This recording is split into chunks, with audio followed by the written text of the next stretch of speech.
One of my visits to Geneva, our our ambassador to WTO told me that they can't order anything on Amazon or Flipkart. So they order in France. It comes to the border, which was near his home in Switzerland. And then they pick it up from the border. But I'm not wishing away e-commerce. It's there to stay. But we'll have to, since this is a study about the impact, it should be dispassionate. It should come out with even more details that what is happening with the restaurants in India. What are these kitchens? What are they called? Cloud kitchens. What is the impact of these cloud kitchens? Very nice. 4 or 5 chefs will get a work there, and 4 or 5 delivery boys. Of course, we'll end up becoming a country of couch potatoes, watching OTT and having food at home every day. Really, the outing also is a part of human development. When we go out to have dinner, when we go out to have coffee with a friend, the Airtel ad says it all. What does that say? हर एक friend जरूरी होता है. और friendship घर पे बैठ के OTT पे स्विगी और जोमेटो ऑर्डर करके फ्रेंडशिप्स नहीं क्रिएट होती है, वो तो कॉफी शॉप में जाके क्रिएट होती है. But I don't deny that e-commerce has a role. But we'll have to think very carefully and cautiously what that role is, how that role can be in a more organized fashion. Is predatory pricing policies good for the country?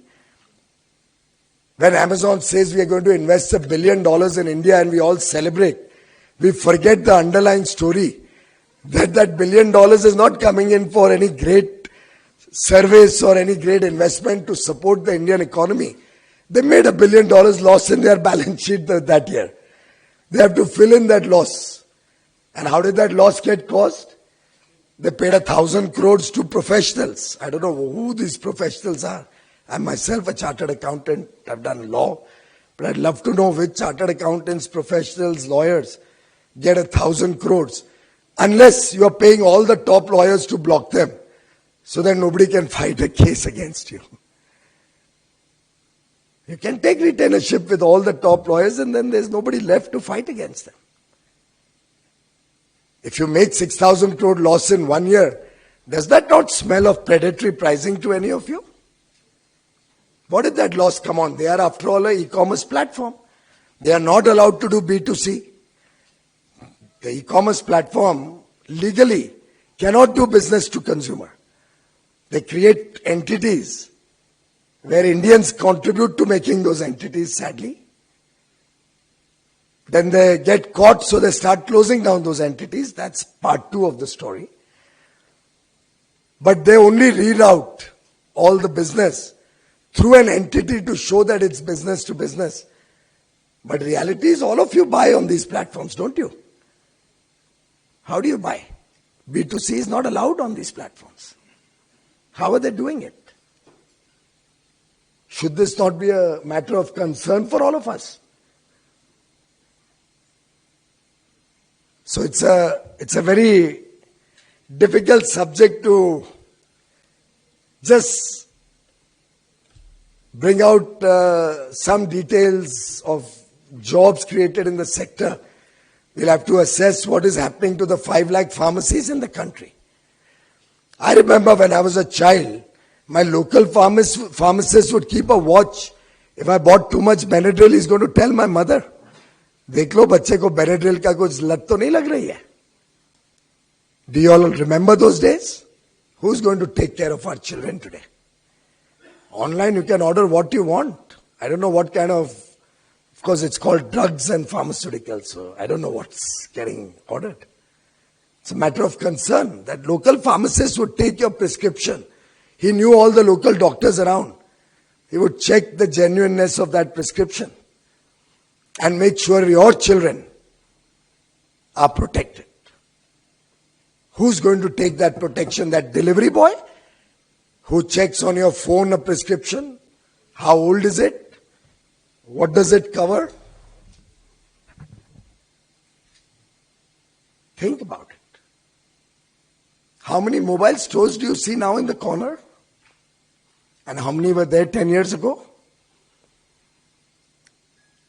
Where are all those mobile phones? Will only Apple or the large retail sell mobile phones and their accessories?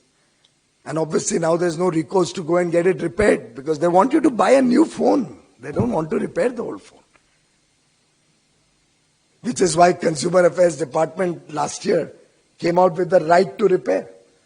And I hope all of you are aware that you have a right to ask your supplier to repair your phone. Otherwise, take him to the consumer court. Just write in a complaint, they'll take care of you. Recognize, my friends, India is a developing country. We are not yet America. We are not Switzerland with $100,000 of per capita income. All of us in this room in Oberoi are privileged to be here. There's a large section out there who still deserves our affirmative action, who still needs help.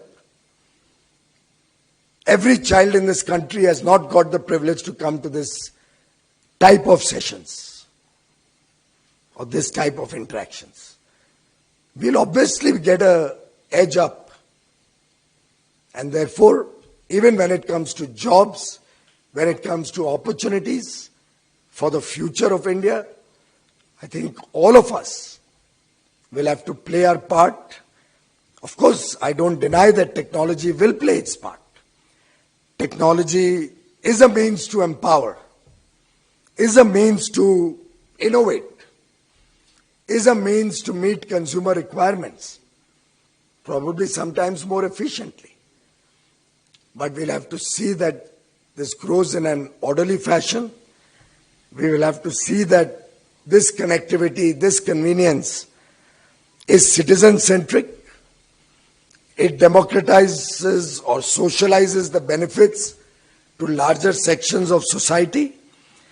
It ensures that in the race for market share, and a growing market share at 27% a year,